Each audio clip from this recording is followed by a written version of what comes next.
We were 3 months into our marriage. Finally, we had our honeymoon planned, and then my husband said something unbelievable. So, my parents will be joining us on our honeymoon. Excuse me? His parents? Joining our honeymoon? Is that even a thing? Not caring about my feelings. The audacity of it all. Well, I'm going to get back at him. In my special way. My name is Estella. I married Theodore 3 months ago, and we finally became a couple, just as we always wanted. And at last, we've scheduled our honeymoon. We got married on our anniversary, but at the time we were both so busy at work that we couldn't even think about going on a honeymoon. Plus, a few years ago, an epidemic started to spread, making overseas travel a challenge. So we decided to go to Anchorage for our 4-night, 5-day honeymoon. Hey Theodore, I really want to go to the Alaska State Museum. I just want to eat good food, seafood, and traditional Alaskan dishes. That sounds great! Like lefse or a moose burger? Oh, and a berry dessert! You're more excited about the food than I am, Estella? Because I can't wait! We were worried that we might not be able to have our honeymoon, but now that we know we can, we're super excited. 2 days before our honeymoon. In the midst of our busy work, we were slowly getting ready for our trip. Just one more day of hard work, and then it's our honeymoon. We'll finally be free from our heavy workload and be able to relax the day after tomorrow. As I was happily packing in our room, Theodore came in. Oh, you're always so quick with your preparations. I haven't done anything yet. You always wait until the last minute, Theodore. If you forget anything because you're rushing, don't blame me. Okay, I'll be careful. Oh right, I have something to tell you, Estella. While continuing to pack, I responded, What? My parents will be joining us on our honeymoon. What? I unintentionally stopped what I was doing. Taken aback by his sudden statement, I nervously asked, Wait, Theodore, you did say honeymoon, right? Yeah, so? What do you mean your parents are coming with us? They want to come along, so they're coming. Our honeymoon is for us, right? That's what I'm saying. Aren't you getting it? No. Who's the one not getting it here? How did we end up inviting our parents to our honeymoon? In stark contrast to my anger, my husband seemed rather nonchalant. My parents are joining us on our honeymoon. He didn't seem to question it at all. Hey, Theodore? I thought a honeymoon was supposed to be a trip for the couple. Alone. Huh? Not huh. I mean, it's our honeymoon, right? It's our first trip as a couple, so why are your parents coming? Isn't that strange? What are you talking about? Theodore looked down at me with a puzzled expression. My parents want to come, so they're coming. It's not like it cancels our trip. Or what, you don't want my parents around? That's not it, but it's our honeymoon. I didn't realize you were such a self-centered person, Estella. I'm disappointed. After telling him just that, my husband left the room with a sigh, thinking only of myself. Who's doing that here? Ignoring my feelings and just approving his parents coming along with us? What's he thinking? Tomorrow, I need to talk to Theodore again. I have to stop his parents from coming. As I was packing, I tried to pump myself up. The next day, during lunch break, I sent a message to my husband. I want to talk when we get home. If I missed today, there'd be no other chance. I had to express my feelings clearly and secure our honeymoon for just the two of us. Suddenly, my cell phone rang. It was a call from my mother-in-law. I had a bad feeling about this. Given my mother-in-law's nature, if I ignored the call, she would keep calling until I responded. I reluctantly answered the call. Hello? What the hell is going on, Estella? Mother, what's happened? Catching her breath, my mother-in-law yelled over the phone, Don't play dumb! This morning, Theodore told me. You refused to let us come along on the trip? What on earth is your intent? Refused? Well, this trip is a honeymoon for Theodore and me. So what? We can't come along when our own son is going on a trip? What's the problem? What's the problem? Generally speaking, it's quite odd for parents to come along on a honeymoon. What? So you're saying that we're unreasonable? How rude! This is hopeless. She doesn't get it at all. What the world sees as unreasonable seems reasonable to her. I need to stop this somehow. But on the other hand, I have no idea how. Unfazed by my despair, my mother-in-law's machine gun talk continued. Are you listening? To you, I'm already your mother! How could you behave this way towards your mother? Mother, please calm down first. Calm down in this situation? You should be grateful that you have us to supervise your honeymoon. Grateful? What is she talking about? She just wants to go to Anchorage for herself, right? This is our long-awaited honeymoon? Why do I have to be grateful? Even after that, my mother-in-law was far from satisfied. I won't tolerate such disrespect for parents, she shouted, and the call ended. When I got back from work, my husband was already back, drinking a beer on his own. Oh, welcome back. His casual greeting irritated me, and I blurted out more harshly than intended. It's not about welcome back. Your mom called me at work today. She made it seem like everything yesterday was my fault. Why are you so angry? Wasn't it your fault for refusing my parents in the first place? That's not the point. Let me be clear. It's common sense that parents don't come on a honeymoon. Despite my desperate appeal, my husband sighed, looking annoyed. Ugh.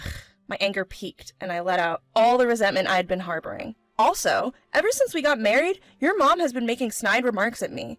That's why I absolutely can't go on a trip with her. Snide remarks? My mom wouldn't say something like that. Behind Theodore's back, no less, even after I've told you over and over on the phone. So it was.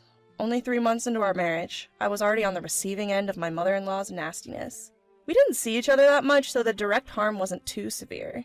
Are you preparing balanced meals? Send me photos as proof.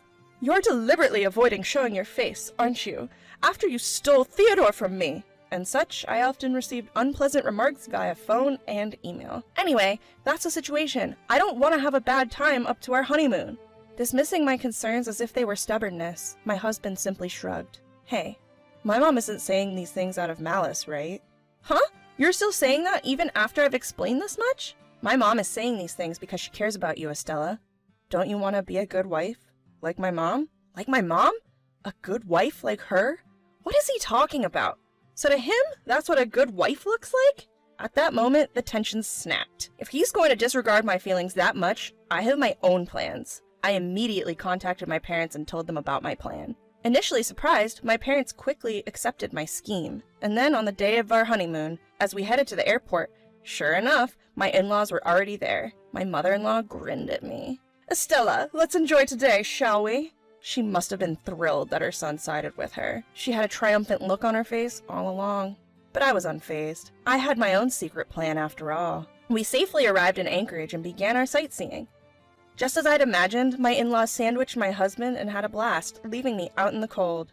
Hey Theodore, I want to eat seafood. Mom, what a coincidence. I was thinking of eating seafood too. Hey, I want to eat Lebkuchen. Dad, you've always loved that kind of food, haven't you? Let's go drink some beer later. This was just a regular family vacation. It was far from a honeymoon. Estella, could you carry my luggage? What? Why should I? Ignoring my raised eyebrows, my mother-in-law started rotating her shoulders. My body has been aching lately. I want to enjoy this trip without any worries. Well, this is supposed to be a honeymoon? Then my husband glared at me and said, just carry it. At the same time, she thrust her bag at me. Then thank you, Estella. Theodore, let's go eat seafood. Hey, why don't you carry it? And about the seafood, Lebkuchen, and beer? I want to eat them too. 30 minutes later, we arrived at the restaurant and everybody ordered seafood. Might as well eat something delicious and distract myself. Just as I thought that, my mother-in-law pointed to the menu and said, Estella, this cheapest one should be fine for you, right? Huh? You're the daughter-in-law. It's only natural that you order something cheaper than us, right? Are you kidding me? Why do you have to choose my menu? The husband and father-in-law didn't utter a word, even as things got this heated.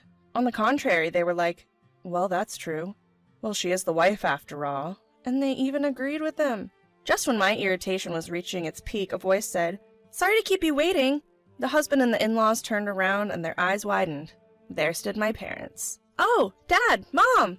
Estella, sorry we're late. Thanks for inviting us this time. It's been a while since your father went on a trip, so he's pretty excited. The sudden appearance of my parents made my husband intervene in a hurry. Hey, what's going on here, Estella? Huh? What do you mean? I didn't hear anything about you inviting your parents. Don't decide things on your own. That's rude. Rude? How come? Theodore invited his parents, so I just invited mine, that's all. Seizing the moment, my mother-in-law jumps into the conversation. Wait a minute! Estella, what are you thinking? Inviting your parents without our consent, isn't that too uncivilized? Why so? Since you came with your family, I don't see why I can't invite my parents, do I? Mother-in-law was clenching her teeth and glared at me. Seeing this, my mom stepped in. Oh, mother-in-law, long time no see. Our daughter always tells us how much you care for her. Oh, hello. Why are you here today? To this, my mom reacted with a confused look. Huh? Well, Estella told us apparently it's common to bring your parents on the honeymoon in Theodore's family. Can Mom and Dad come? Well, what a lovely tradition you have. Yeah, that's how it is. Perhaps because I had told them about being made to carry the luggage, this time my dad was pretending to have a bad back. "Sorry, Theodore, my back's a bit bad. Can you carry the suitcase for me?" Saying so, he half forcefully handed his luggage to Theodore. "Huh? Well, father-in-law, about the luggage. That's not... Sorry. Ugh, it hurts. Guess I'm getting old. But you're a man, Theodore. You can handle a little luggage, can't ya? Estella could do it. Right? Yes." At this, even my mother-in-law's face went pale. But it didn't stop there. Next came a counterattack from my mom. At a cafe where we stopped for a break, Mom pointed at the menu and said, "Theodore, you'll be okay with the cheapest one here, won't you?" Huh? Well, you're the son-in-law. It's only natural that you order something cheaper than us, right? This was the first time I saw my husband and in-laws so shaken. I couldn't help but burst into laughter, and my parents winked at me. Good job, Mom and Dad. I gave my parents a vigorous V sign. With the intervention of my parents, my husband and in-laws have been on their best. It seems they finally got the message when they got a taste of their own medicine. That night, in the hotel where we were staying, my husband approached me, bowing his head deeply. "Estella, I'm sorry. I didn't realize how much of a hassle it would be to have my parents join us on this trip." "So you finally get it now?" I said, hands on my hips. "The bag-carrying incident, the cafe incident, my parents did all that on purpose, just to help you understand how I feel, Theodore." "Yeah, I get it. I'm really sorry. I'll have a word with my folks, too." "Thanks. Remember, this is our honeymoon." After that, my husband convinced his parents to leave the next day. My parents also decided to go sightseeing on their own, saying, "We'll go enjoy the sights and head back." And thus, on the second day, our true honeymoon began. Whether out of guilt or not, my husband prioritized the places I wanted to visit. He was constantly gauging my mood and seemed nervous, so I'm not sure if he enjoyed himself. Well, I guess that's his just desserts. He had put me through so much trouble, it's only fair he puts up with this. Towards the end of the trip, I made him buy lots of souvenirs for me. This was the least he could do to make amends, right? Even after we returned from our honeymoon, my husband continued to be considerate. He started to help out more around the house. And maybe, thanks to his persuasion, I haven't been getting those nasty emails from my mother-in-law. I'm not sure how long this situation will last. If there are any problems in the future, I'll seek help from my parents again. I have people who will protect me, who stand strong on my side. I am determined to live each day without strain, savoring this comforting truth.